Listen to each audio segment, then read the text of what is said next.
As it stands, of course, between him and the other person standing right now, yeah, he definitely is. I'm going to be writing about it for ESPN's Insider section. It's going to be an article that goes up later this week, probably Thursday. As great as Newton is, there's still a lot of holes in his game, and I would still take him as one of those quarterbacks. You just mentioned the elite up there of that crew, and I think you do that now have to add him there. But there are a lot of different things you can point to say, as great as he is, he's got some significant inconsistencies to his game that could be a problem. All right, what are some of those things? I mean, and a caller before you came on, he mentioned a little bit too, his footwork and some of the arm angles. But man, I mean, he's throwing darts. He's playing at a level that he almost seems he's unstoppable right now, considering he's playing with Ted Ginn and Corey Brown. I think that's a big part of it is that those receivers are not. People he's got 38 touchdown passes this year. He had 15 of those touchdown passes in 3 games against the Giants, it was Washington, and the Saints. I mean, 3 really bad defenses. You take those games out, he's got 23 touchdown passes in 16 games, including the playoffs. That's good. That's not great. He only rushes for about 34 yards per game, or something like 34, somewhere between 35 and 40 yards per game.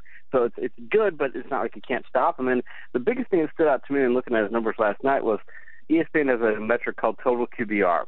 And total QBR it's on a 0 to 100 scale. If you score 50 in total QBR, it means that you've had an average game according to this metric. He had 7 games at below 50 this past season. 7 of his regular season games were at that level. Only 6 quarterbacks had more games at a below average level. So he still has some consistency issues. I think that have a lot to do with the receivers in this offense. What happened to Carson Palmer yesterday? He turned into Carson Palmer. Going into that game, he had my metric, my bad decision rate metric. It's got it measures how often the quarterback makes a mental error that leads to a turnover opportunity for the other team. He was by far the worst quarterback of the quarterbacks who were in the conference championship round, and he's had a long history of being that type of quarterback. When you see him forcing multiple passes into double coverage, even his coach is like, "Why are you throwing that pass on first down into double coverage? Why are you doing this?"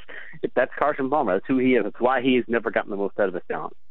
And obviously 6 turnovers yesterday. He was a big problem for them. Realistically, a lot of people thought, Casey, that Arizona was the more complete team than Carolina. But what was the turnovers? Obviously a huge factor in that game. But is it time to realize that Carolina is really that good? I think people still were questioning them up to yesterday. It did look like the stage was too big for them. I don't think they played it to anywhere near their talent level. Not just Palmer, but Patrick Peterson fumbling that punt. It looked like on that play he was determined. I'm going to go make a big play and try and win this game by myself.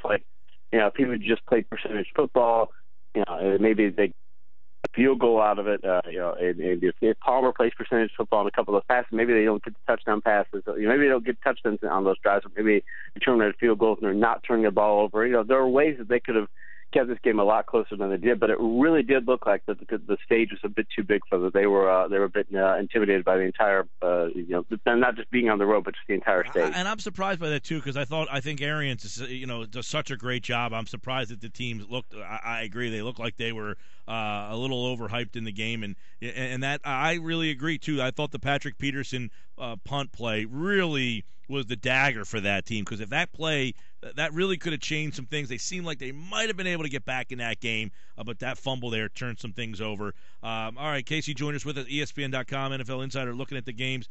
Peyton Manning out-duels Brady yesterday. What was up with Brady? I mean, was this just – their offensive line has been poor all year, but yesterday it was really a problem.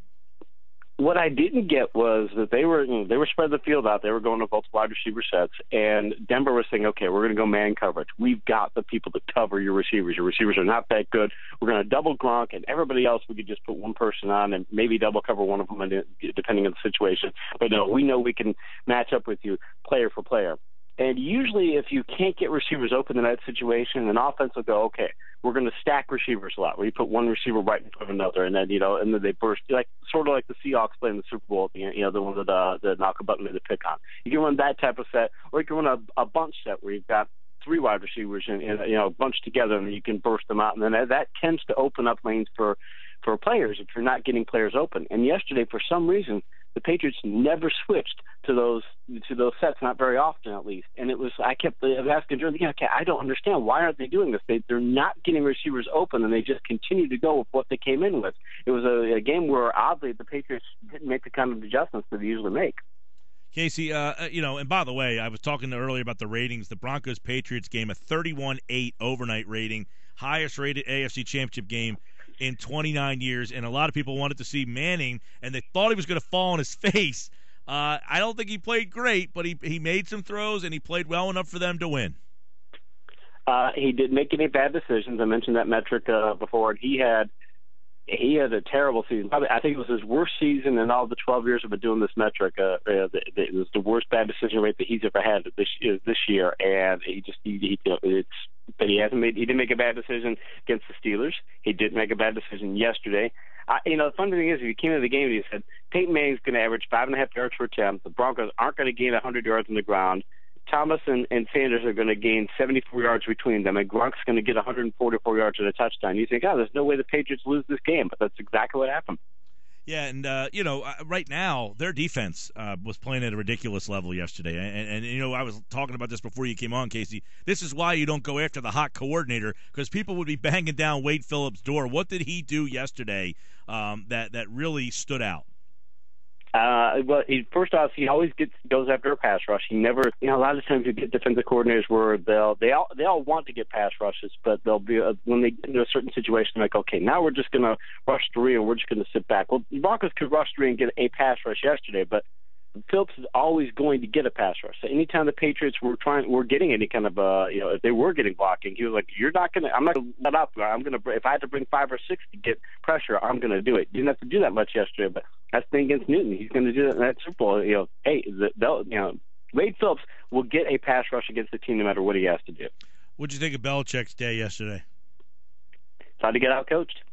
I thought that he got outcoached in multiple ways. Not just not making adjustments, but you could see it wasn't just Brady. People, the announcer were talking about, Brady just, he's inaccurate. It wasn't just he was inaccurate. He looked unsure of himself. Like there were times when he was throwing passes. I think he was intentionally underthrowing passes because he just wasn't sure. Is my receiver open or not? Oh, and I mentioned bad decision rate also. Tom Brady, through the entire regular season, only made 4 bad decisions all year. He made 2 in the first half yesterday. I mean, that's how good the Broncos defense played. They made Tom Brady make mistakes. That description sounded like Phil Simms' day yesterday. Yeah, his day, his season. Yeah, Phil's been a little bit. Have you follow the Phil Simms quotes thing on Twitter? You ever see that? I'll have to do it because, I'm not one to typically criticize the announcers. They don't really bother me one way or the other. I think fans who think announcers hate their teams is ridiculous.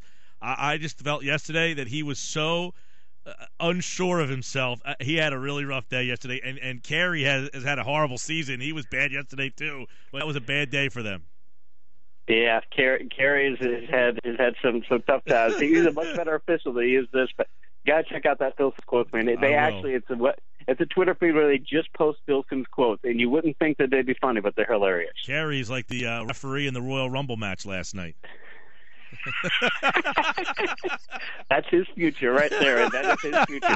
Triple H, you need to bring him to NXT right now. All right, KC Joyner at KC Joyner TFS on Twitter. He'll be back on Thursday. We'll take a deeper look at the Super Bowl, and of course, always here on the Sports Bash 97.3 ESPN. Good stuff, man.